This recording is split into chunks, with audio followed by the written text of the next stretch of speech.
Una grieta gigantesca de más de 3.500 kilómetros de longitud se está abriendo a lo largo de África. Carreteras, casas e incluso escuelas están siendo destruidas. Ahora, los científicos creen que finalmente han descubierto la causa. Una enorme columna de roca ardiente llamada superpluma que se eleva desde lo más profundo de la Tierra y se está separando lentamente la Tierra centímetro a centímetro. Esto no es un pequeño cambio. El continente se está dividiendo en dos y la clave de lo que está sucediendo podría estar oculta a miles de kilómetros de distancia en Hawái. ¿Y por qué estas islas de repente tienen un papel en todo esto? Vamos a verlo. Primero, es importante saber que esta no es información nueva. África ha estado dividiéndose lentamente durante unos 25 millones de años. Esto está ocurriendo en una región llamada Rift de África Oriental. Se extiende por miles de kilómetros desde Etiopía hasta Mozambique y es el sistema de rift continental activo más grande del planeta.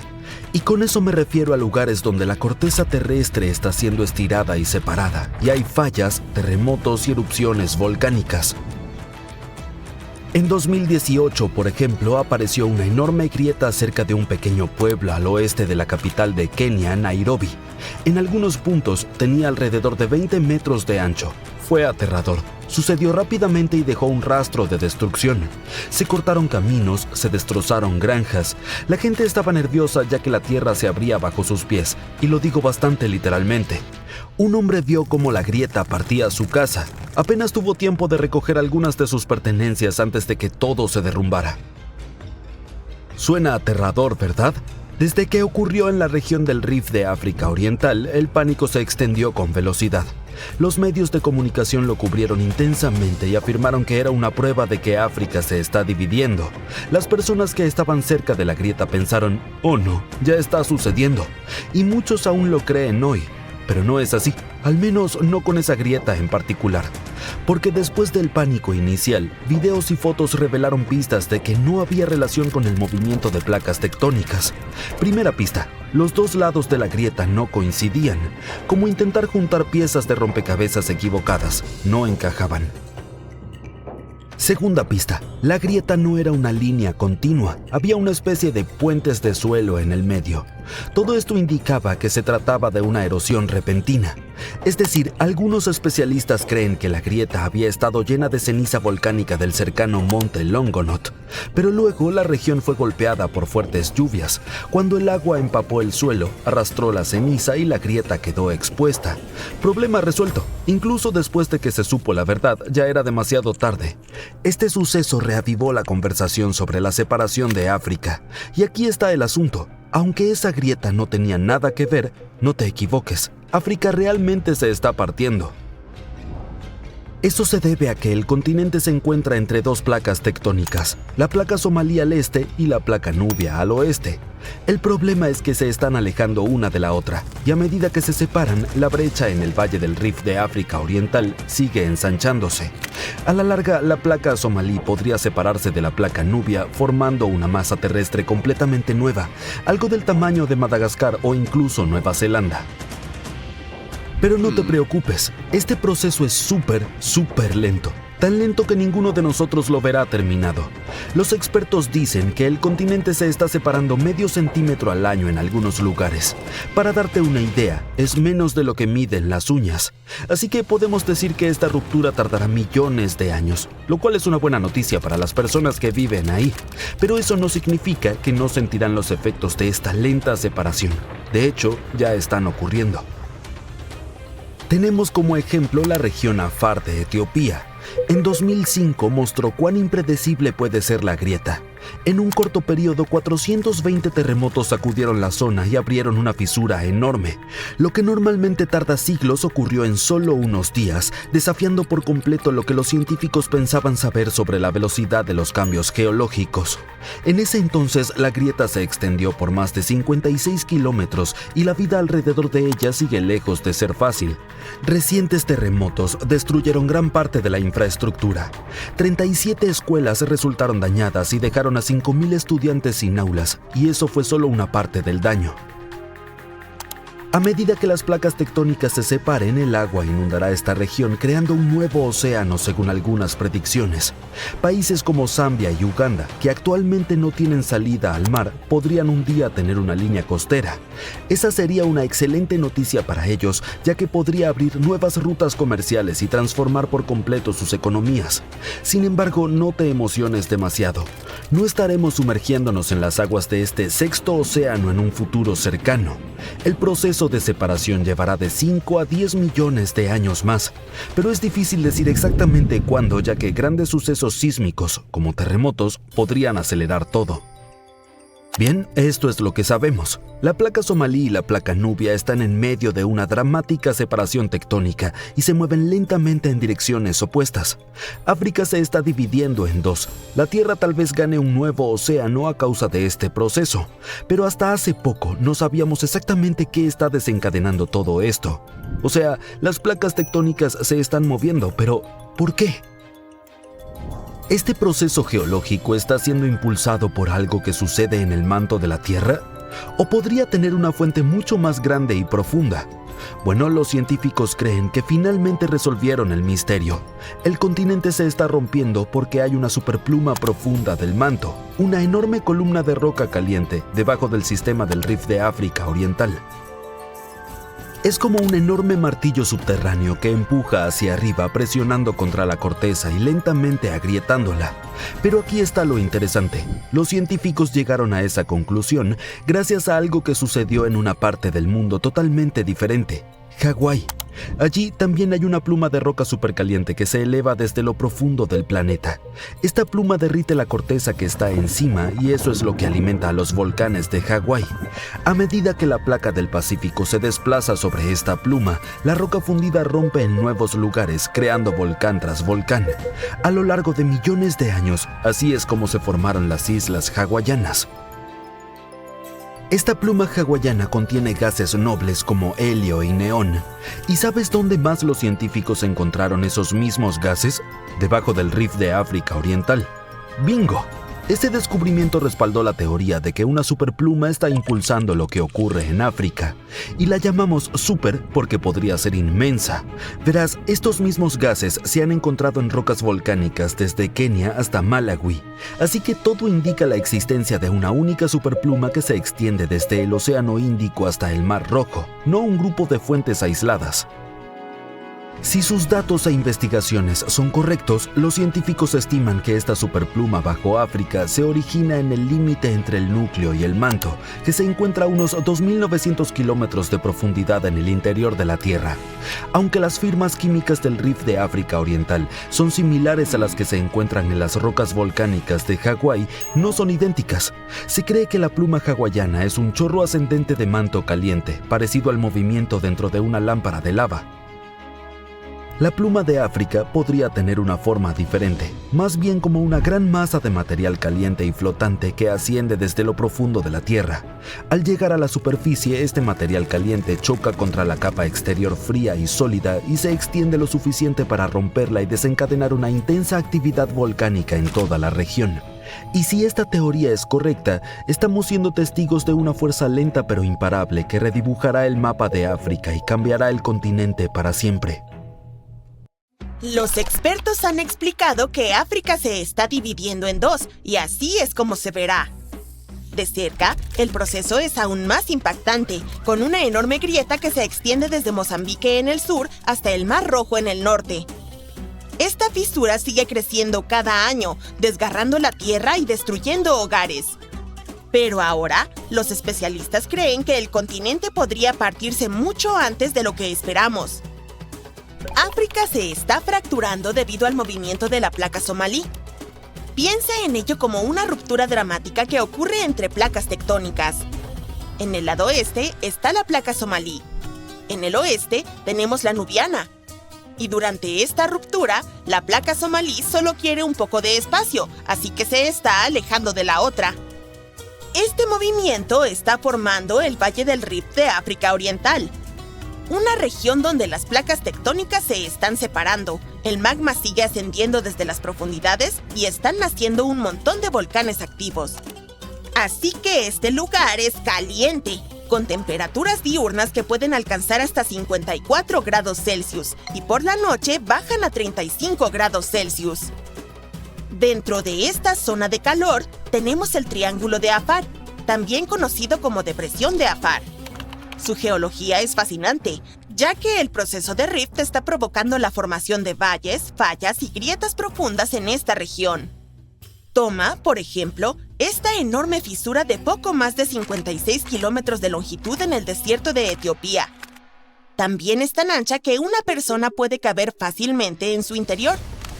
Pero lo aterrador es que esta grieta sigue aumentando, creciendo aproximadamente 1,27 centímetros cada año. La separación de las placas Nubia y Somalia también podría dar lugar a la formación de un nuevo océano en África. Pero este tipo de proceso no es algo nuevo.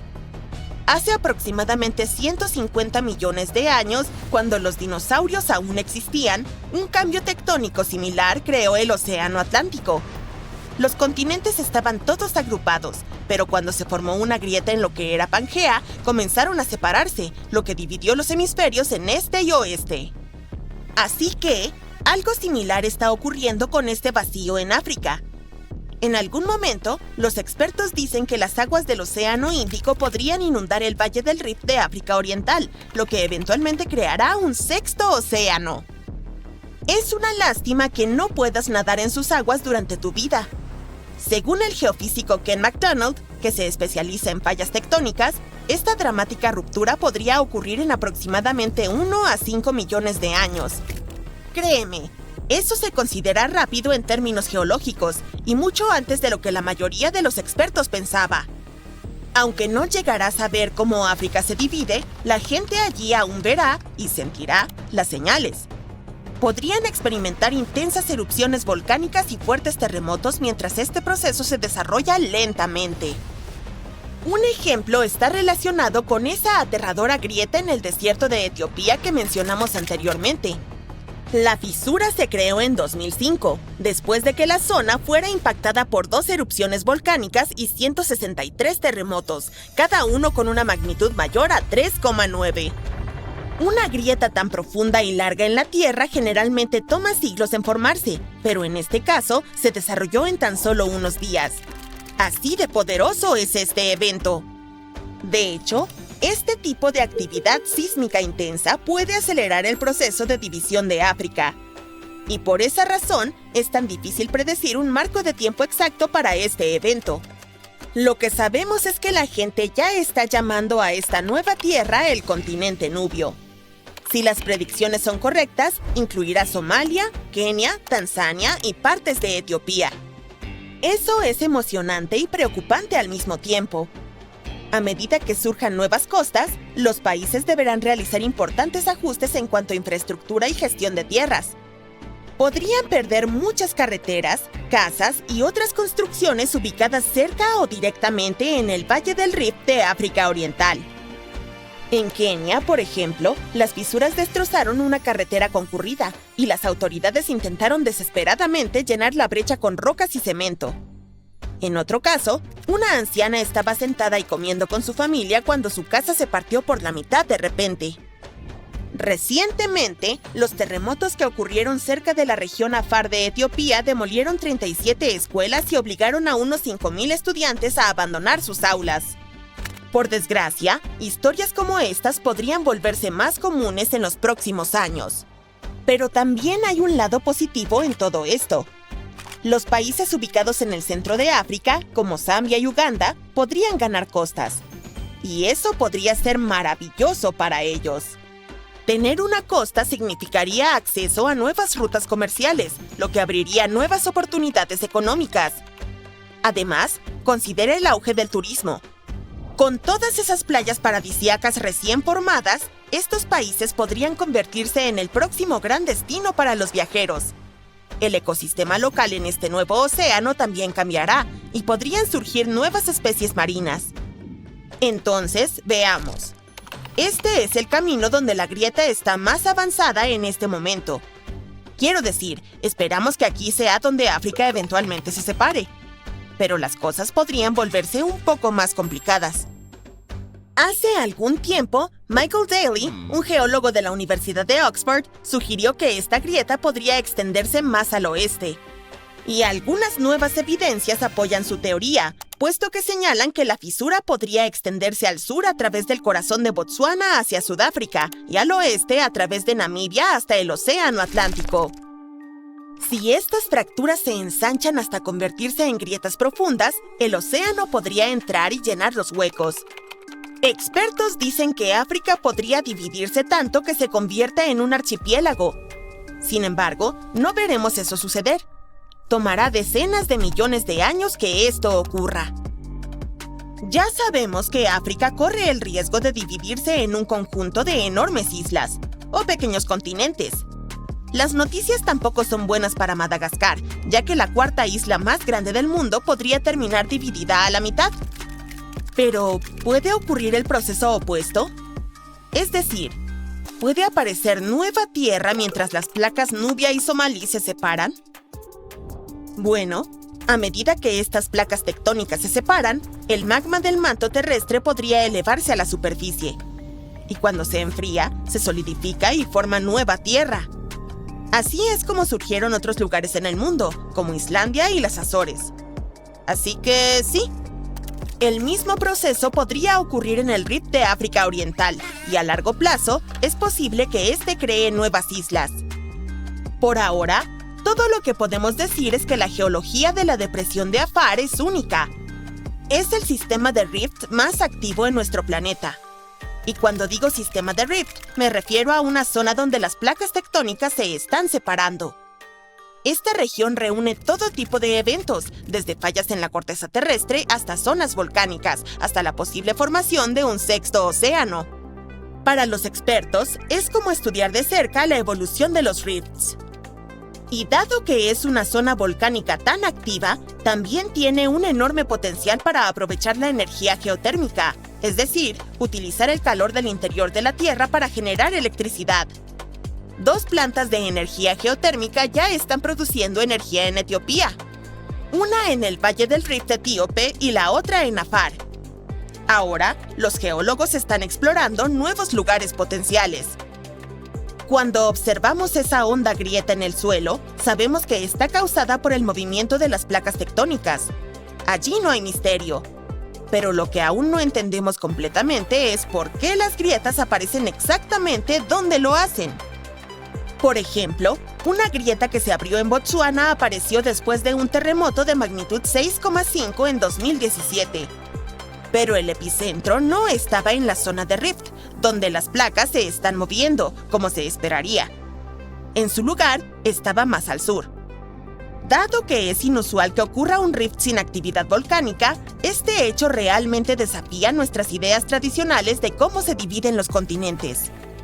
Descubrir por qué estas grietas aparecen en lugares específicos sigue siendo una pieza faltante del rompecabezas para los expertos que intentan explicar cómo se está dividiendo África.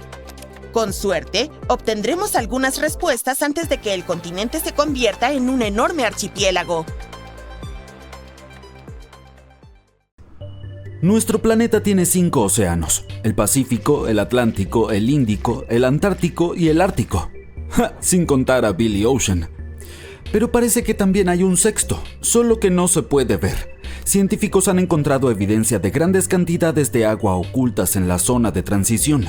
Esa es la capa límite que separa el manto superior del manto inferior de nuestro planeta. Esa frontera se extiende cientos de kilómetros hacia abajo por debajo de la superficie. Los diamantes naturales suelen formarse en el manto, pero a profundidades de hasta 250 kilómetros. Algunos son muy raros, pues pueden provenir de profundidades mayores.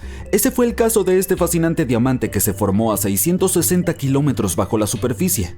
La gema era lo suficientemente grande como para que los científicos pudieran estudiarla y determinar de qué estaba compuesta. Se sorprendieron cuando la composición de este diamante tan raro demostró que se formó en condiciones bastante acuosas. Debido a eso, tal gema no tendría mucho valor en las joyerías, pero era invaluable en el laboratorio. Entonces, ¿esto podría significar que hay un océano bajo la superficie de nuestro planeta? Definitivamente nos acercaría más a la idea que Julio Verne tenía sobre este mundo secreto y mágico dentro de la Tierra, incluido el océano. Pero no es exactamente así. Es cierto que hay agua, pero no es como si pudieras disfrutar de la vista y ver las olas salpicar como en la superficie de nuestro planeta. El agua en realidad está almacenada dentro de los minerales, por eso esta área está tan húmeda. Ahora pasemos a África para continuar con la historia, o para ser más específicos, a un lugar llamado Región Afar. Es parte de Etiopía y un lugar donde se encuentran 3 placas tectónicas. Las placas tectónicas son grandes piezas de la corteza de nuestro planeta que se mueven lentamente. Estos movimientos causan terremotos y producen volcanes, montañas, profundos valles submarinos que llamamos trincheras y así sucesivamente. Y la región Afar es donde se encuentran las placas arábiga, somalí y de Nubia. Juntas forman una intersección en forma de Y. ¿Por qué? Déjame contarte. Estas placas están en constante movimiento. La placa somalí se mueve hacia el sureste, acercándose a las placas australiana e india. La placa arábiga se mueve hacia el norte, acercándose a la placa euroasiática. En algún momento cerrará el Golfo Pérsico.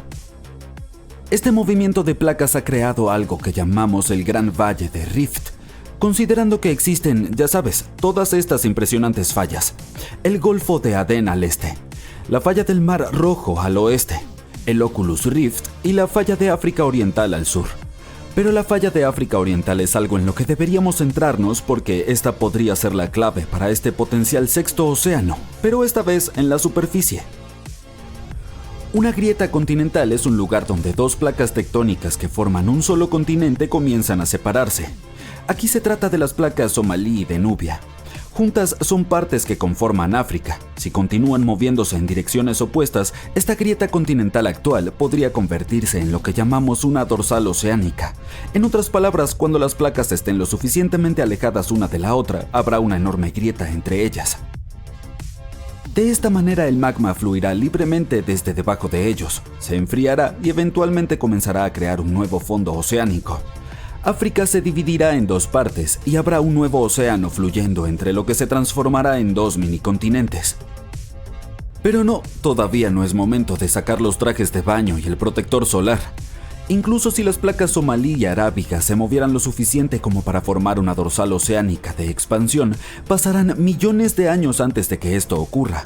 Así que supongo que por ahora es más interesante seguir explorando este sexto océano debajo de la superficie terrestre.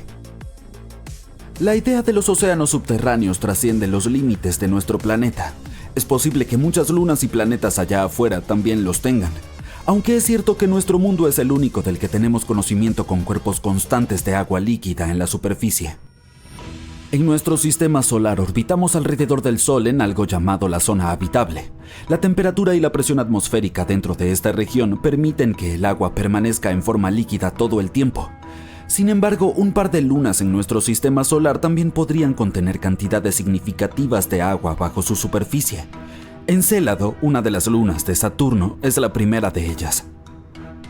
Encélado es una pequeña esfera congelada 7 veces más pequeña en diámetro que nuestra luna, pero es la 6ª luna más grande de Saturno. Hace casi una década, en 2014, una nave espacial encontró evidencia de un gran océano bajo su superficie. Detectó y analizó agua procedente de las erupciones que se parecían a géiseres. Un géiser es un tipo raro de fuente termal que irrumpe y envía chorros de vapor y agua al aire, como el viejo fiel en Yellowstone. Esta agua estaba brotando a través de fisuras en el hielo en el polo sur de la Luna. Eso significa que podría haber un océano líquido bajo las gruesas capas de hielo. El océano allí es casi incomparable con el nuestro. El océano en la Tierra es relativamente poco profundo, con un promedio de 3,5 kilómetros de profundidad, y cubre 3/4 partes de la superficie de nuestro planeta. Se vuelve más frío a medida que te acercas al fondo marino y es más cálido si te mantienes cerca de la superficie debido a los rayos del sol. Pero el océano subsuperficial en Encélado tiene al menos 30 kilómetros de profundidad.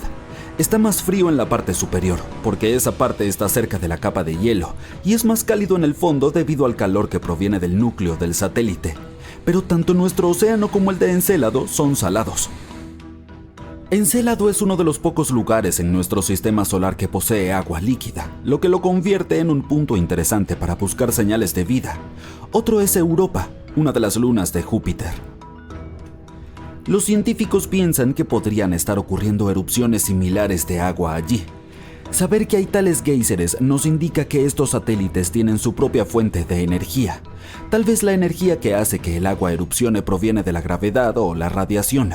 La misma energía podría mantener un gran cuerpo de agua líquida bajo el hielo. Incluso podría sostener algunas formas de vida. Existen miles de planetas más allá de nuestro sistema solar que orbitan otras estrellas. Algunos incluso están en la zona habitable. Más de un cuarto de los que conocemos podrían tener agua líquida. Sin embargo, la mayoría de ellos probablemente tienen océanos bajo su superficie, como Encélado y Europa. Plutón también podría estar en esta lista, ya que es posible que oculte un océano líquido bajo su gruesa capa congelada. Es probable que este océano subterráneo se haya formado mucho después de la creación del planeta enano, luego de que el calor proveniente de los elementos radioactivos en el núcleo de Plutón derritiera parte de su hielo. También existe algo llamado mundos acuáticos. Estos son lunas o planetas con océanos globales que son más comunes de lo que pensábamos. Quiero decir, algunos también consideran a la Tierra como un mundo acuático. Después de todo, el 71% de su superficie es agua. Y cuando se observa nuestro mundo desde el espacio, principalmente se obtienen imágenes de un planeta azul. Al explorar otros planetas, en especial aquellos fuera de nuestro sistema solar, los investigadores suelen adoptar la política de seguir el agua. Después de todo, el agua es el principal elemento que conocemos que es necesario para sostener la vida. Y cuando hay un mundo acuático que está cerca de su estrella madre, los científicos asumen que debe haberse formado mucho más lejos y luego se movió más cerca una vez que su órbita se redujo. La composición del planeta se determinó cuando estaba en una órbita más fría, o en otras palabras, cuando hacía un círculo más amplio alrededor de su estrella. Llamamos a este proceso de reducción orbital una migración. Y si los mundos acuáticos son realmente tan comunes, puede ser una prueba de que la migración realmente ocurre. Los exoplanetas son todos aquellos planetas que orbitan alrededor de otras estrellas, no nuestro Sol. Algunos podrían tener océanos mucho más profundos que cualquiera de los de nuestro sistema solar, llegando a cientos o incluso miles de kilómetros de profundidad. Nuestra fosa de las Marianas ya es aterradora y ni siquiera tiene 11 kilómetros de profundidad. Y esos océanos de los exoplanetas son, ¡wow!, casi sin fondo. India podría dividirse horizontalmente en dos partes a medida que choca con Eurasia. El movimiento de la placa india, que incluye la mayoría del sur de Asia moderno, está causando que el Himalaya crezca. Este proceso comenzó hace unos 60 millones de años, cuando la placa chocó por primera vez con Eurasia. Científicos de los Países Bajos han utilizado el poder de un simulador de inteligencia artificial para prever cómo será esta región algún día. El modelo informático mostró que el subcontinente indio se fusionará con el Cuerno de África en aproximadamente 200 millones de años. Las ciudades actuales de Bombay, en India, y Mogadiscio, en Somalia, se convertirán en vecinas inmediatas. Estarán ubicadas a lo largo de una cadena montañosa recién formada que los científicos han nombrado provisionalmente como Somalaya. Al otro lado de esta formación geológica, Madagascar se unirá a Sumatra, mientras que Calcuta y la isla de Mauricio ocuparán la misma región. Sri Lanka dejaría de existir al convertirse en parte del continente indio. Más al norte, los científicos predicen que los Himalayas aumentarán de altura en un futuro previsible. A medida que la placa india continúe avanzando hacia el norte, habrá cambios importantes en el paisaje circundante. La actual línea de falla se desplazará aún más hacia el sur. Dentro de decenas de miles de años en el futuro, Nepal podría no existir. La cordillera del Himalaya se habrá expandido lateralmente para absorber por completo el país montañoso. Además, podría haber muchos más terremotos en esta parte del mundo debido a este movimiento. La mayoría de los investigadores están de acuerdo en que la velocidad a la que India se está moviendo hacia el norte en dirección a Eurasia es de apenas medio centímetro al año. Algunos de ellos piensan que esto ocurre debido a la flotabilidad de la placa. Esto evita que la placa india se hunda en el manto, lo que da a Tíbet su topografía elevada. Otros académicos creen que la estructura se está deformando bajo presión. Este proceso se asemeja a lo que sucede con una hoja de papel cuando la empujas horizontalmente contra una pared. A medida que aplicas más presión en su borde, la hoja comienza a elevarse en el medio. En el mundo real, este abultamiento sería la meseta del Tíbet. Una teoría reciente nos ofrece la tercera explicación para el proceso. Su artículo aún debe ser sometido a revisión por pares, pero los hallazgos son intrigantes. El equipo internacional de investigadores introdujo un nuevo concepto, la delaminación de la placa india. Este término simplemente significa la separación de las capas de un material que se supone debe estar unido. Piensa en un sándwich que tiene queso y jamón entre dos panes. Si sacas una de esas capas, obtienes delaminación. En términos geológicos, este proceso implica que la parte superior de la placa se desprende y se mueve hacia arriba. En el caso de la placa india, esta es la sección que soporta la elevación del Tíbet. La sección inferior es más densa, lo que la hace hundirse en el manto. De esta manera, la tectónica de placas es similar a un pastel en capas. Los chefs colocan la capa más esponjosa y densa en la parte inferior para que la parte superior más pesada no la aplaste. Científicos desarrollaron su tesis al analizar los gases de helio en muestras de agua de los manantiales calientes de la región. El helio 3 es un isótopo raro que demuestra que el manto está cerca de la superficie de la Tierra. Investigadores midieron las proporciones del isótopo de helio en 200 manantiales tibetanos. El patrón que observaron muestra cuán cercano está el manto a la superficie del norte de Tíbet. Más al sur, encontraron mucho helio 4, otro isótopo, lo que significa que la placa está intacta. Forma una barrera que el helio 3 no puede penetrar, excepto en una región cerca de Bután en la parte oriental del Himalaya. La actividad sísmica en la región es una buena prueba de que la delaminación, esa teoría del sándwich, es completamente real aquí. Y nos muestra que el manto está invadiendo desde el lado oeste de la meseta. Este concepto cuestiona las viejas ideas establecidas sobre el comportamiento de las placas tectónicas. Los científicos detrás del estudio sospechan que la forma única de la placa india contribuye al proceso de delaminación. Es más gruesa en su punto más al norte y más delgada en los lados.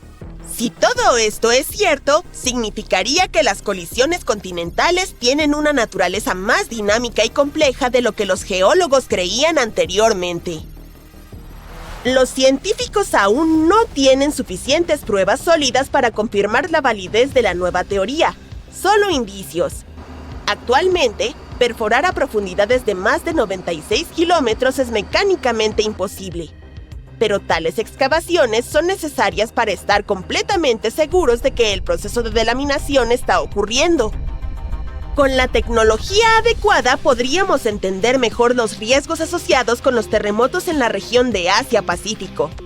Este es el hogar del famoso Anillo de Fuego, donde se encuentran localizados el 75% de los volcanes de la Tierra.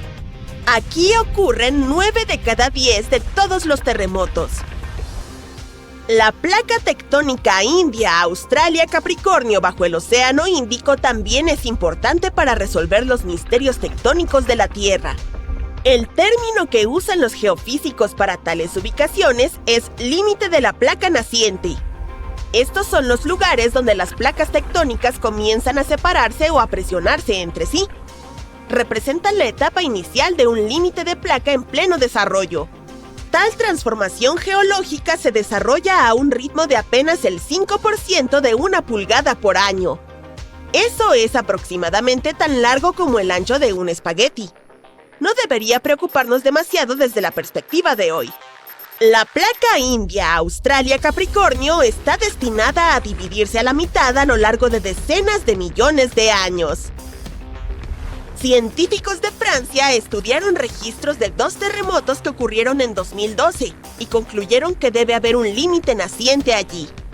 Los terremotos normalmente ocurren en lugares donde se encuentran 2 o más placas tectónicas, pero los temblores en el Océano Índico se produjeron en medio de la placa.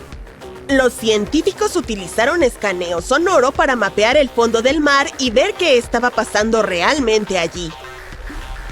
Después de un análisis más profundo del área marina frente a la costa de Australia Occidental, los investigadores encontraron una red compleja de 62 cuencas de separación a lo largo de una zona de fractura.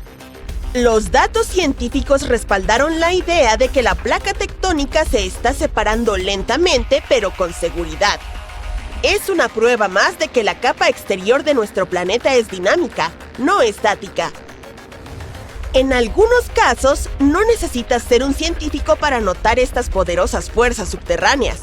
Enormes grietas aparecieron casi de la noche a la mañana debido a fuertes lluvias en una región rural de Kenia con alta actividad sísmica. Primero, en 2018, y luego, nuevamente en 2023. La población local nombró a la más grande de ellas el Gran Keniano. Estos eventos no fueron incidentes aislados, sino señales del sistema del Rift de África Oriental, parte del Gran Valle del Rift. Este enorme fenómeno geológico, que se extiende desde Jordania hasta Mozambique, nos muestra la división gradual del continente africano en dos subcontinentes. Puedes encontrar valles de Rift en todo el mundo como prueba de cómo los movimientos de las placas tectónicas están cambiando el planeta. El Rift de África Oriental muestra la dinámica subyacente de las placas Nubia y Somalí. La de Nubia sostiene la mayor parte de África, y la placa Somalí más pequeña acuna el Cuerno de África. Las dos están alejándose gradualmente una de la otra, lo que provoca la formación de grietas dentro del Valle del Rift. Los océanos cubren alrededor del 70% de la superficie terrestre y solo hemos explorado entre el 5 y el 20% de ellos. Y ahora, los astrónomos han encontrado más agua. Un enorme depósito que flota en el espacio, cerca de un cuásar que está a más de 12,000 millones de años luz de distancia. Y no estamos hablando de un simple charco. Es una cantidad asombrosa de agua, aproximadamente 140 billones de veces más que toda el agua combinada de los océanos de la Tierra. Está en torno a un agujero negro supermasivo, que es 20,000 millones de veces más grande que nuestro Sol. Este agujero negro está rodeado por un cuásar superbrillante. Emite tanta energía como la que obtendrías si reunieras 1,000 billones de soles. No puedo contar hasta tan alto.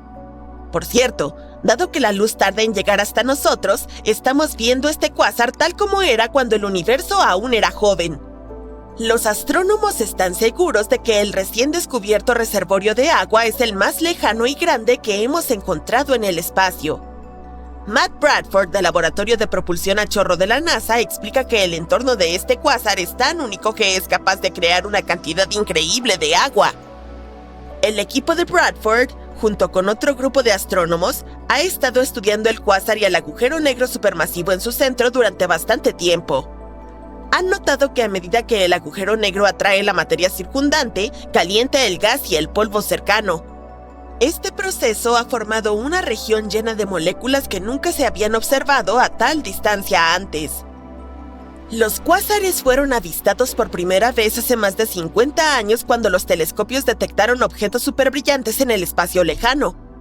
No son estrellas normales, brillan desde el centro de galaxias distantes y son tan poderosos que eclipsan a todas las estrellas de su galaxia combinadas. En el corazón de cada cuásar hay un agujero negro gigantesco que es millones o incluso miles de millones de veces más pesado que el Sol. Cuando el gas y el polvo se arremolinan hacia el agujero negro, se calientan y liberan una cantidad increíble de energía. Esto convierte a los cuásares en uno de los objetos más brillantes y poderosos que hemos visto en el espacio. Observar los cuásares es como mirar hacia atrás en el tiempo. La luz que vemos hoy ha estado viajando durante miles de millones de años. Proporciona a los científicos un vistazo de cómo era el universo en el pasado. Los cuásares pueden ayudarnos a entender cómo se formaron las galaxias, cómo se dispersó la materia y cómo se unieron las primeras estructuras cósmicas. Algunos cuásares emiten enormes chorros de partículas ultrarrápidas. Al extenderse a través del espacio, a veces pueden cambiar regiones enteras del universo. Pero volvamos a esa agua espacial, o mejor dicho, al vapor de agua. Cuando los astrónomos lo descubrieron, estaba flotando alrededor del cuásar, extendido a través de un área enorme de cientos de años luz de ancho. Para comparar, solo un año luz equivale a unos 10 billones de kilómetros. Aunque el gas allí es muy delgado, a diferencia de lo que estamos acostumbrados en la Tierra, es mucho más cálido y denso que el gas encontrado en la mayoría de las galaxias, incluida nuestra propia Vía Láctea. La temperatura de este gas es de alrededor de 50 grados bajo cero, y es unas 300 billones de veces menos denso que la atmósfera de la Tierra. Suena extremo. Incluso en términos espaciales, es extraño. El vapor de agua no es una molécula cualquiera. El simple hecho de que exista cerca del cuásar sugiere que la zona es regularmente bombardeada con radiación. Eso es lo que mantiene al gas más cálido de lo normal. Para aumentar el misterio, los astrónomos también encontraron monóxido de carbono y otras moléculas. En otras palabras, hay abundante materia prima flotando alrededor. En el futuro, este gas podría ayudar al agujero negro supermasivo a crecer aún más, hasta 6 veces su tamaño actual. Pero ese es solo uno de muchos escenarios posibles. Parte del gas podría ser absorbido por el agujero negro, o tal vez forme nuevas estrellas, e incluso puede ser expulsado al espacio. Encontrar vapor de agua en un cuásar tan distante significa que los bloques básicos de construcción del universo han existido durante miles de millones de años. El agua es crucial para la vida tal como la conocemos, por lo que su presencia hace tanto tiempo sugiere que los ingredientes para la vida existían mucho antes de lo que podríamos haber pensado. Pero el agua no solo es importante para la vida, también desempeña un papel clave en la formación de las estrellas y las galaxias. Cuando enormes nubes de gas se enfrían, el agua ayuda a que éstas colapsen, facilitando así el nacimiento de nuevas estrellas. Pero, ¿cómo fue que los investigadores detectaron esta enorme nube de agua? En 2008, el equipo de Bradford comenzó a buscar agua en el espacio con la ayuda de un instrumento especial llamado SeaSpec. Estaba acoplado a un telescopio de 10 metros en Hawái. Para verificar sus hallazgos, usaron otra herramienta poderosa: Karma. Se trata de un conjunto de antenas de radio ubicadas en las montañas del sur de California. Al mismo tiempo, un equipo diferente estaba buscando agua utilizando un telescopio en los Alpes franceses. En 2010, este equipo encontró un pequeño indicio de agua en el lejano cuásar. Fue solo una señal diminuta. Después de eso, el grupo de Bradford detectó más señales. Fue toda la evidencia que necesitábamos para concluir que había una enorme cantidad de agua en ese lugar. Ahora bien, nuestra nube flotante de vapor de agua no es el único sitio donde hemos encontrado agua más allá de la Tierra. Los científicos han hecho un gran descubrimiento recientemente. Resulta que hay enormes reservas de agua líquida escondidas en lo profundo del subsuelo de Marte. Así que, en teoría, los futuros astronautas podrían utilizar esta agua para apoyar misiones o incluso hacer de Marte un hogar a largo plazo. Pero, por supuesto, hay un inconveniente. Esta agua no se encuentra en lagos u océanos accesibles y agradables. Está enterrada tan profundamente dentro de Marte que no tenemos forma de alcanzarla con la tecnología actual. Los científicos han descubierto esto al analizar los datos sísmicos del módulo de aterrizaje Mars Insight. Captó una actividad sísmica extraña, y la mejor manera de explicarla es mediante estos reservorios de agua ocultos. Marte todavía tiene algo de agua hoy en día, principalmente en forma de hielo en la superficie o justo debajo de ella. Pero eso no se compara con las enormes cantidades de agua que el planeta tuvo hace miles de millones de años. El gran misterio es, ¿a dónde fue toda esa agua? Los científicos creen que podría haber escapado al espacio o haberse desplazado hacia el interior del planeta, donde estaría atrapada como reservorios de líquido o depósitos de hielo. ¿El problema? No tenemos forma de medir cuánta agua perdió Marte, por lo que, por ahora, esa pregunta sigue sin respuesta. La luna de la Tierra también tiene agua, pero no de la forma que podrías imaginar.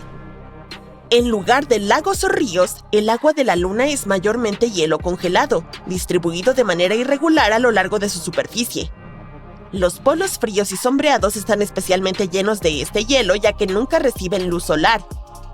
Mucho de este hielo también está mezclado con el suelo lunar y enterrado profundamente, lo que hace que sea muy complicado acceder a él. Luego está Encélado, una de las lunas de Saturno. Es diminuta. Tiene solo 505 kilómetros de diámetro. Tan pequeña como para caber dentro de Arizona. Creo que deberíamos intentarlo. Cuando la sonda espacial Cassini de la NASA llegó a Saturno, los científicos esperaban que Encélado fuera un mundo estéril y helado. Pero en su lugar, vieron enormes penachos de partículas heladas y vapor de agua que brotaban de géiseres cerca del Polo Sur. Eso significaba que tenía que haber un enorme océano oculto debajo de su corteza helada, encerrado entre el núcleo rocoso de la Luna y la superficie congelada. El hecho de que este océano esté activo y enviando material al espacio hace que Encélado sea un gran candidato para futuras exploraciones. También tenemos a Europa, una de las lunas de Júpiter y uno de los lugares más prometedores para buscar vida extraterrestre. Europa tiene un gigantesco océano de agua salada que podría tener entre 60 y 160 kilómetros de profundidad. Esto significa que podría contener más agua que todos los océanos de la Tierra juntos. Pero hay un gran obstáculo. Este océano está oculto bajo una gruesa capa de hielo que los científicos creen que tiene entre 15 y 30 kilómetros de espesor. El océano de Europa se mantiene líquido gracias a las fuerzas de marea provocadas por la gravedad de Júpiter. La enorme atracción del planeta estira y comprime la Luna, lo que genera fricción y calienta su interior, evitando que el océano se congele por completo. Y la parte más emocionante es que los científicos creen que podrían estar surgiendo columnas de agua de las grietas en el hielo de Europa, lanzando agua oceánica al espacio. Si eso es cierto, podríamos tomar muestras del océano sin tener que perforar kilómetros de hielo. Pero todavía hay muchas incógnitas. ¿Cuál es el tamaño de los reservorios de agua de Europa? ¿Con qué rapidez se vuelven a congelar? ¿Y cómo afectan la intensa temperatura y presión al hielo? Los científicos están ansiosos por resolver estas preguntas, porque el océano de Europa es una de las mejores apuestas que tenemos para encontrar microbios extraterrestres en algún lugar de nuestro sistema solar. Desliza tu dedo por la parte más baja del continente africano, así. Parece una tarea sencilla, ¿verdad? Pero en la vida real, en el océano, es básicamente la versión náutica de jugar un modo difícil en un videojuego. Excepto que no puedes abandonar el juego en un arrebato. Cada marinero que se ha enfrentado a esto sabía que le esperaba un festín de tormentas, corrientes impredecibles y una constante sensación de que el océano estaba en contra de ellos. El legendario Cabo de Buena Esperanza tiene un nombre engañosamente optimista y una reputación mucho menos alegre. La historia comienza en 1488 con el explorador portugués Bartolomeu Dias. Fue el primer europeo en rodear el extremo de África. Al ver las tormentas aterradoras que sacudían sus barcos, lo nombró el Cabo de las Tormentas. Pero su rey, Juan II de Portugal, decidió cambiarlo a algo más optimista, el Cabo de Buena Esperanza. Quería promoverlo como una ruta esperanzadora para comerciantes y exploradores. Además, el descubrimiento era una buena señal de que los barcos de Europa podían llegar a la India por mar. Pero los marineros que realmente tenían que maniobrar a través de él pronto perdieron todo el optimismo que prometía el nombre. El cabo se ubica donde se encuentran el Océano Atlántico y el Índico de forma violenta y los vientos allí son brutales. No soplan en una sola dirección. Cambian como el peor ajuste de ventilador del mundo. En el invierno del hemisferio sur, los frentes fríos del Atlántico arremeten con tormentas violentas. Agrégale algo de lluvia, niebla, olas enormes o todo lo anterior. Si hubieras sido un marinero en ese entonces, tus posibilidades de supervivencia se hubieran sentido más cercanas a ganar un cofre de oro en alguna lotería del siglo XVI que a atravesarlo en una sola pieza. Y luego están las corrientes. La fría corriente de Benguela del Atlántico choca con la cálida corriente de las agujas del Océano Índico. En lugar de mezclarse suavemente como un batido, generan un caos masivo y producen olas gigantescas que pueden elevarse más alto que un edificio de 10 pisos. Los marineros las describen como muros de agua que simplemente aparecen para arruinar tu día. Con el equipo moderno puedes sobrevivir si las encuentras o mejor aún si las evitas. Pero allá por el 1500, cuando tu tecnología era un barco de madera y una oración, una sola ola gigante podía arruinar por completo tu viaje. Y como si el Cabo de Buena Esperanza no fuera suficiente drama, a unos kilómetros al este está el todavía más peligroso Cabo de las Agujas. Este lugar es el punto más meridional de África, donde oficialmente se encuentran los océanos Atlántico e Índico. Este tiene agujas poco profundas con arrecifes, rocas ocultas y traicioneros bancos de arena que se desplazan. Durante siglos los marineros lo llamaron un cementerio de barcos. Los historiadores han contado cientos de naufragios ahí, incluidas naves cargadas de oro, porcelana y especias que nunca llegaron a Europa. Los restos de los barcos aún yacen bajo esas olas, como una enorme señal de advertencia que dice, ni lo intentes.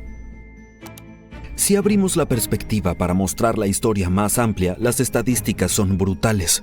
Entre los siglos XV y XVIII, durante la era de la navegación, tantos barcos se hundieron en la zona que los comerciantes europeos trataban el cabo como un aterrador juego de azar.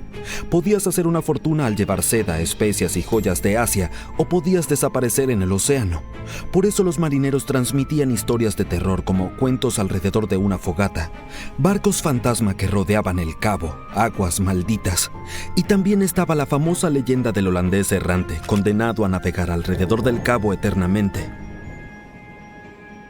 Navegar todo esto antes del GPS, los satélites o los pronósticos del clima en un barco de madera crujiente con una brújula y algunos mapas semirrelativos era casi imposible. Sin puertos cercanos para refugiarse, los marineros estaban completamente solos allí. Algo así como jugar al escondite en medio de una tormenta con los ojos vendados. Los historiadores señalan que muchos de estos valientes con frecuencia se desviaban del rumbo o chocaban contra rocas que ni siquiera sabían que existían. Así que eventualmente alguien tuvo una mejor idea. Vamos a cavar un atajo. En 1869 se abrió el Canal de Suez en Egipto, el cual conectaba el Mediterráneo con el Mar Rojo. Los barcos que viajaban entre Europa y Asia ya no tenían que jugar a la lotería tormentosa del Cabo. Usar el canal redujo el viaje desde el mar Arábigo a Londres en unos 8.850 kilómetros. Hoy en día el canal maneja entre 12 y el 15% del comercio mundial. Eso significa que millones de contenedores, petroleros y barcos de carga toman el atajo seguro en lugar de arriesgarse en el denominado Cabo de las Tormentas. Hay otra zona de peligro menos famosa también, el Cabo Corrientes en Mozambique. Los marineros portugueses le temían en el siglo XVI y lo llamaban un monstruo devorador de barcos. Su nombre hace referencia a que el agua allí corre con una fuerza descomunal, lo suficientemente fuerte como para desviar barcos de su curso y arrojarlos a la costa. Los historiadores estiman que hasta el 30% de los barcos portugueses que navegaban por la ruta de la India se perdieron en la zona.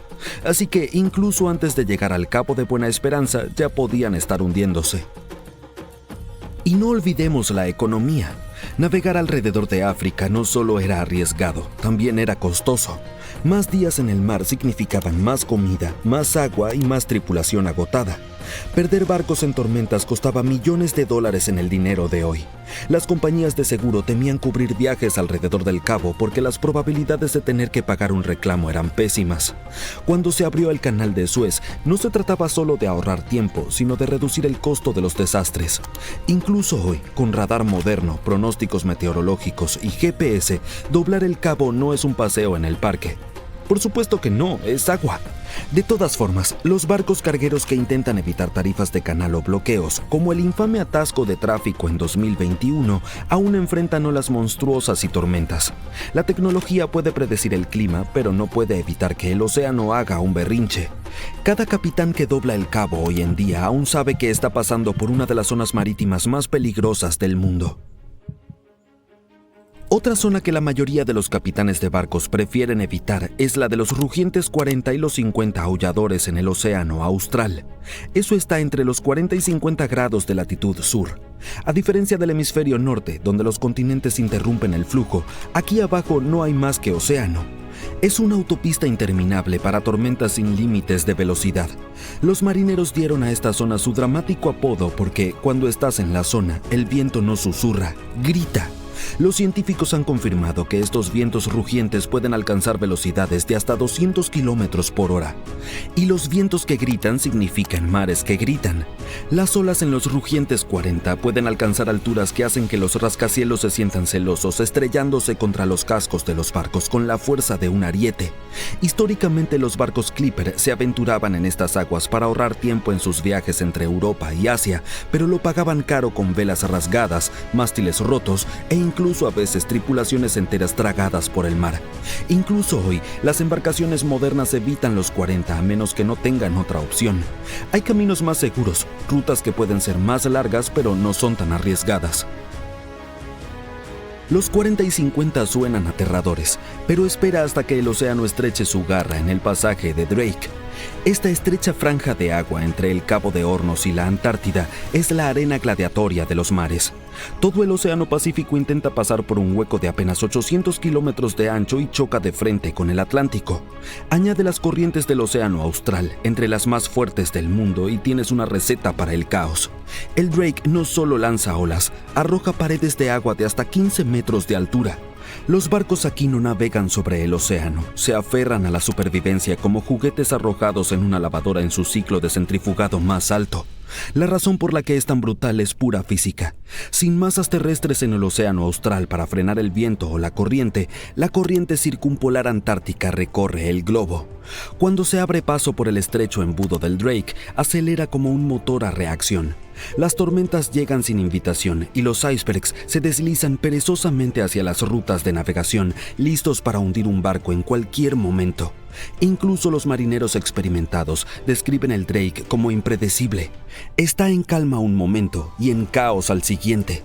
Los historiadores señalan que antes de la apertura del Canal de Panamá en 1914, todos los barcos que se dirigían del Atlántico al Pacífico tenían que pasar por aquí, y muchos de ellos nunca lo lograron. Hoy en día, los cruceros y los barcos de investigación aún desafían el pasaje para llegar a la Antártida, pero con suficientes bolsas para el mareo como para recordar a los pasajeros que no están en un crucero de placer. Están cruzando uno de los tramos oceánicos más peligrosos del planeta. Mientras ves este video, pedazos de continentes se están desprendiendo lentamente desde abajo y son arrastrados hacia el manto oceánico, una capa caliente, mayormente sólida, que se mueve lentamente bajo el fondo del mar. En cuanto estos fragmentos llegan al manto, pueden provocar erupciones volcánicas en partes del océano donde no hay volcanes. Además, cuando los continentes se separan, no solo ocurre en la superficie, sino también muy profundo. Pero eso lo veremos después. Este proceso puede continuar por decenas de millones de años. El nuevo estudio muestra que el interior de la Tierra es aún más dinámico de lo que pensábamos. También explica por qué muchas islas volcánicas, incluyendo la isla de Navidad en el noreste del Océano Índico, contienen niveles inusualmente altos de ciertos elementos químicos. El asunto es que estos elementos normalmente solo se encuentran en la corteza continental. Bueno, los científicos sospechaban que estos elementos aparecían porque fuerzas poderosas en las profundidades de la Tierra tomaban viejos pedazos de roca reciclados y los mezclaban en el manto. Este proceso funciona un poco como cuando mezclas dos ingredientes para hacer masa de pastel. Pero antes, los investigadores creían que esos elementos venían de dos fuentes principales: sedimentos que se hundieron en el manto cuando las placas oceánicas fueron empujadas hacia abajo, o de plumas del manto. Esas son columnas de roca caliente que ascienden desde lo profundo de la Tierra. Sin embargo, estas explicaciones no encajan con todas las observaciones. En algunas áreas volcánicas, casi no hay señales de que la corteza haya sido reciclada. En otros lugares, el manto parece frío y demasiado cerca de la superficie para ser afectado por la roca caliente ascendente. Los científicos se preguntaban cómo podía pasar esto. Ahora sabemos que parte del material en esas regiones proviene de pedazos de continentes que se hunden en lo profundo del manto. Y estos pedazos afectan a los volcanes que se forman arriba. El nuevo estudio también sugiere una idea curiosa. Los continentes no solo se separan en la superficie, también se despegan desde abajo. Y esto puede ocurrir a distancias mucho mayores de lo que los científicos pensaban. Los investigadores usaron simulaciones para descubrir cómo se comportan los continentes y el manto cuando son estirados por fuerzas tectónicas. Su trabajo se basa en investigaciones previas que muestran que cuando los continentes se dividen, fuerzas poderosas en el interior del planeta crean una ola en el manto. La ola se mueve a lo largo de la base del continente, a profundidades de unos 145 a 200 kilómetros. La ola se mueve extremadamente lento, como una millonésima de la velocidad de un caracol, y gradualmente arranca material de las raíces de los continentes. Estos fragmentos desprendidos son llevados hacia los lados, a veces más de 1000 kilómetros hacia el manto oceánico. Una vez ahí, pueden provocar erupciones volcánicas en el océano por decenas de millones de años.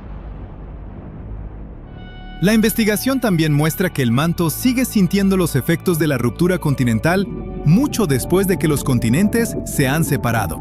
Incluso después de que se forma una nueva cuenca oceánica, el manto sigue moviéndose, reorganizándose y transportando material enriquecido lejos de donde se originó. Para llegar a esta conclusión, los investigadores estudiaron datos geoquímicos de diferentes partes de la Tierra, incluyendo la provincia de montes submarinos del Océano Índico.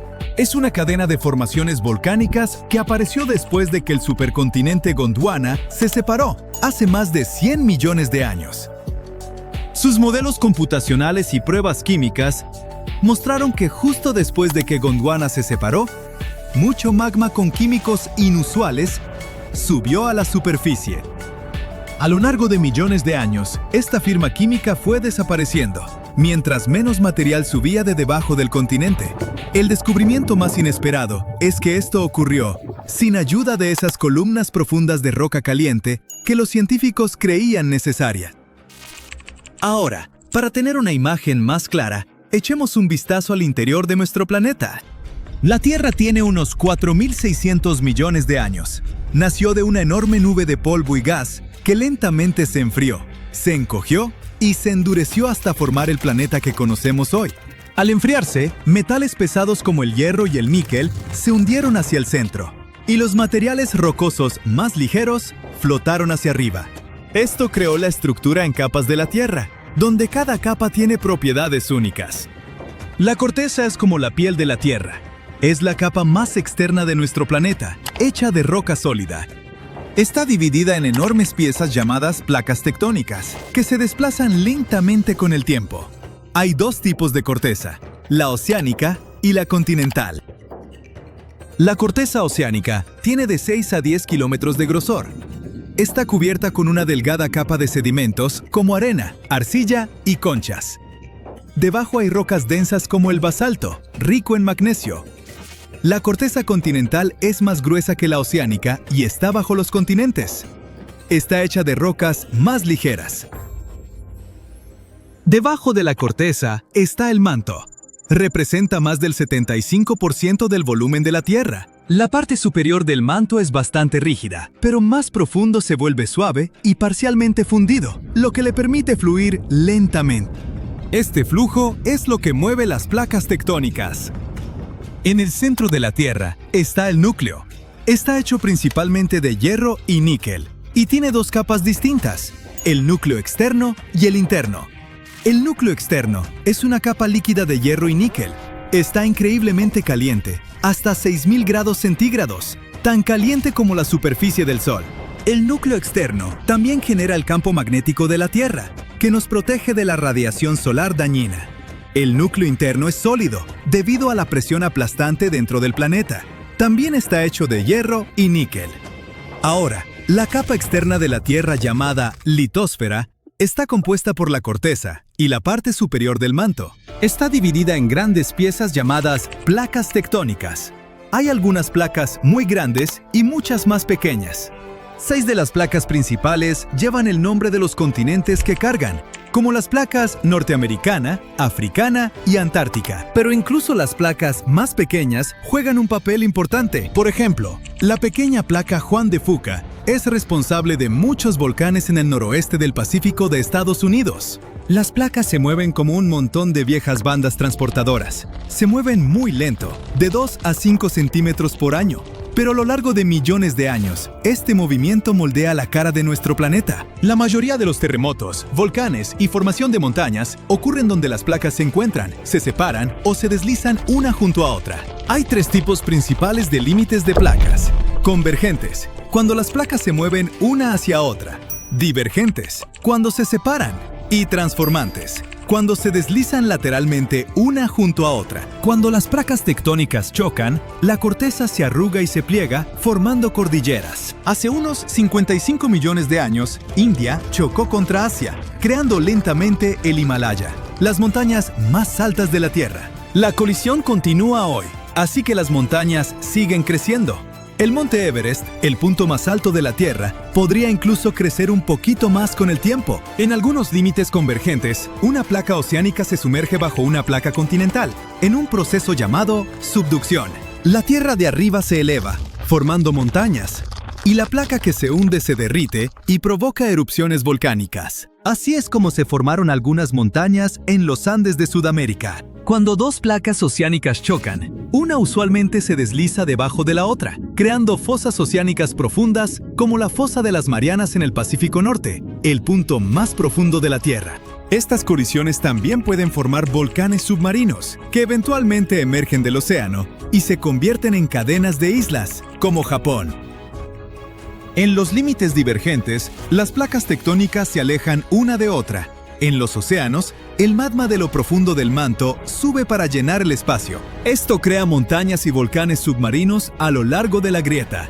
Este proceso renueva el fondo oceánico y lentamente ensancha las cuencas oceánicas. Por cierto, un solo sistema de dorsales oceánicas conecta a todos los océanos del mundo, convirtiéndolo en la cordillera más larga de la Tierra. En tierra, cuando las placas se separan, forman valles gigantes, como el Gran Valle del Rift en África. Si este estiramiento continúa por millones de años, el este de África podría separarse y convertirse en una nueva masa terrestre. Un famoso ejemplo de límites transformantes es la falla de San Andrés en California. A diferencia de los límites convergentes o divergentes, los límites transformantes usualmente no crean montañas ni océanos, pero el movimiento de fricción puede causar terremotos poderosos, como el terremoto de 1906, que destruyó gran parte de San Francisco. Las torres de lujo de Miami lo tienen todo. Elevadores para autos, albercas en las azoteas, vecindarios de celebridades y algo completamente inesperado llamado descenso gradual. Un nuevo estudio muestra que docenas de rascacielos frente a la playa se están hundiendo lentamente en el suelo, apenas unos 5 centímetros en unos años, y siguen moviéndose. ¿Qué está pasando? ¿Y va a empeorar? Vamos a averiguarlo. Cuando ves un mapa del sur de Florida, la ciudad de Miami está principalmente en tierra firme. Justo frente a la costa hay una larga isla barrera. Esa es Miami Beach, la franja que ves en la mayoría de tomas con drones y videos de viajes. Autos lujosos, la playa, los antros, las torres de vidrio junto al agua. Todo eso está en esta isla, pero no siempre fue así. Por mucho tiempo, esta área era principalmente hoteles viejos y edificios de departamentos sencillos. Cuando los precios subieron y compradores más ricos empezaron a buscar vistas al mar, los desarrolladores comenzaron a demolerlos y poner rascacielos de lujo en su lugar. Piso por piso, esa isla se convirtió en un estrecho muro de vidrio frente al océano Atlántico. Ahora, aquí está el problema. Miami Beach está a solo 1.2 o 1.5 metros sobre el nivel del mar. Eso es apenas suficiente altura para estar cómodos. Cada otoño, las mareas reales empujan agua por los drenajes y cruzan ciertas calles en días brillantes y despejados. Las inundaciones a veces son tan graves que los locales podrían andar en kayak por los estacionamientos por diversión. Puede sonar como un video chistoso, pero para los investigadores planteó una pregunta seria.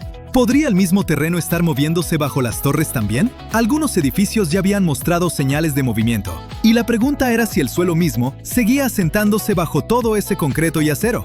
Para averiguarlo, los científicos usaron un método llamado INSAR, que significa Radar de Apertura Sintética Interferométrico. Funciona haciendo que los satélites escaneen el mismo punto en la Tierra una y otra vez, usando radar para detectar cambios minúsculos en la elevación. Es como ver una torre en cámara lenta desde el espacio, rastreando si se mantiene firme o se hunde lentamente. Esos escaneos apilan cientos de pasadas satelitales sobre las mismas esquinas de balcones y bordes de techos. Es el mismo tipo de radar que la NASA usa para rastrear volcanes y movimientos del suelo. Con suficientes imágenes, los investigadores pueden detectar movimientos tan pequeños como el grosor de una tarjeta de crédito. Entre 2016 y 2023, se enfocaron en esta sección de costa desde Sunny Isles hasta Miami Beach. Los datos mostraron que al menos 35 edificios altos se habían movido hacia abajo durante ese periodo. En algunos casos, el suelo había bajado poco menos de 2,5 centímetros. En otros, era más cerca de 7,5 centímetros. Puede que no parezca mucho, pero en poco tiempo y en estructuras tan pesadas, significa que algo anda mal. Estos no eran edificios nuevos en construcción. La mayoría ya estaban terminados, lo que hace que el movimiento continuo sea inusual. En teoría, deberían haberse asentado y parado, pero no lo hicieron. Entonces, ¿qué exactamente está haciendo que el suelo se hunda bajo estas torres? Veamos bajo tierra, específicamente justo debajo de estos edificios bonitos. Debajo de la isla hay una mezcla de arena y piedra caliza de Miami. Es lo suficientemente fuerte para construir encima, pero se comporta más como coral endurecido que como roca sólida de montaña. El agua se mueve a través de ella, la presión se mueve a través de ella, y a veces el suelo se mueve de formas que los ingenieros no pueden predecir bien. Una posible explicación es algo llamado deformación por fluencia. Suena como un villano de una película de serie B, pero en realidad es un reacomodo en cámara lenta de partículas bajo presión constante. Imagina estacionar un camión pesado en suelo blando. Hace pequeñas abolladuras de inmediato. Pero si el camión se queda ahí mucho tiempo, esas abolladuras lentamente se hacen más profundas. El suelo sigue aplastándose un poquito a la vez. Ese aplastamiento lento es lo que podría estar pasando bajo estos edificios. Pero no es solo el peso. La construcción misma puede despertar al suelo. Martillos piloteadores, excavación y maquinaria pesada pueden sacudir las capas arenosas lo suficiente para que los edificios viejos cercanos empiecen a moverse otra vez. El estudio también encontró que algunas de las torres más nuevas mostraron un movimiento más fuerte en general. Probablemente porque el suelo debajo de ellas todavía se estaba ajustando después de construcción reciente. Y luego está el agua. La piedra caliza debajo actúa como una esponja, absorbiendo agua del océano por abajo y la lluvia por arriba. Cuando esa agua se mueve, silenciosamente carcome la roca y mueve la arena que sostiene todo. Así es como el suelo se afloja lentamente.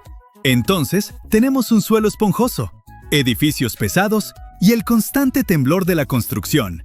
Más agua fluyendo a través de la roca. Con el tiempo, todo eso se suma. Presiona hacia abajo solo un poco al principio, luego un poco más. Solo estamos hablando de centímetros, pero incluso pequeños movimientos desiguales pueden ser suficientes para poner nerviosos a los ingenieros. ¿Qué significa para los edificios y la gente haciendo reels? Probablemente, y esperemos que nada, al menos no mañana. Todavía estamos lejos de escenarios de películas de desastres. Las estructuras no se van a caer. No habrá socavones repentinos tragándose autos. No es así como funciona. Pero este problema sí levanta algunas cejas, especialmente después de lo que pasó a unos kilómetros al norte en Surfside. En 2021, las torres Champlain Sur colapsaron parcialmente. Fue una tragedia enorme que Miami recordará para siempre. Ese desastre no pasó solo porque el suelo se movió. Los problemas se fueron acumulando lentamente con los años. Los ingenieros descubrieron grietas, óxido y mal drenaje. El edificio se estaba cayendo a pedazos por todos lados. Y luego fue demasiado tarde para hacer algo al respecto. Pero desde entonces, la ciudad ha estado prestando más atención. Los ingenieros están reevaluando edificios viejos cerca de la costa. Y los funcionarios locales están presionando por inspecciones más estrictas. Los datos del radar no significan que un edificio sea inseguro, pero puede ser una advertencia temprana, una señal de que algo merece una mirada más de cerca. Para los residentes, sin embargo, hay un problema. Ahora mismo no hay ninguna regla que diga que los desarrolladores o administradores de edificios tengan que monitorear el movimiento del suelo con escaneos satelitales. El estudio no involucró equipos entrando o tomando muestras del núcleo. Fue solo un escaneo espacial desde arriba. Si te alejas del drama de las torres hundiéndose y miras esa larga franja de tierra, ya es una de las propiedades más raras del planeta. Una buena parte del estilo de vida de Miami es literalmente tierra falsa. Star Island, Palm, Hibiscus, la cadena veneciana y un montón de otros lugares empezaron como arena en el fondo de la bahía Biscayne. La bahía fue dragada en los años 20. La arena se apiló en islas y los desarrolladores convirtieron esas pilas en vecindarios de celebridades, donde las casas ahora cuestan decenas de millones de dólares. Algunas de las personas más ricas de la Tierra tratan esta área como su tablero de juego privado. Fisher Island, justo al lado de South Beach, actualmente tiene el código postal más caro de Estados Unidos, con un precio medio de listado en el rango de 8 cifras. Un poco más arriba está Indian Creek, conocido como el búnker de los multimillonarios.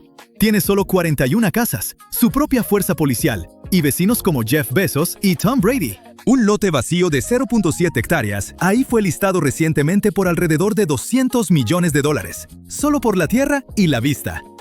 Y todo esto flota a lo largo del borde de la bahía Biscayne, junto a un parque nacional real lleno de hermosas criaturas marinas, como delfines, manatíes y tortugas marinas. Más de 100 delfines nariz de botella viven en y alrededor de la bahía todo el año, corriendo junto a muelles y condominios altos, como si fueran extras en la película de alguien más. Entonces, ¿qué pasa después? Los ingenieros siguen escaneando, los inspectores siguen revisando, y todos en línea siguen publicando tomas con drones, como si nada raro estuviera pasando bajo sus pies. Eso es Miami, una mezcla extraña de glamour y física que nunca se comporta del todo. No es una crisis, es una rutina de mantenimiento. Mientras las personas a cargo presten atención a señales más silenciosas, como caídas lentas en la elevación o pequeños cambios estructurales, el horizonte debería mantenerse. Tal vez se asiente un poco, tal vez se estire y cruja. Ahora que los ingenieros y científicos están conscientes de este problema, pueden prepararse y proponer soluciones. Hasta entonces, las torres seguirán en pie y la bahía seguirá brillando. Toda la ciudad seguirá flotando a su propio estilo, solo ligeramente hacia abajo.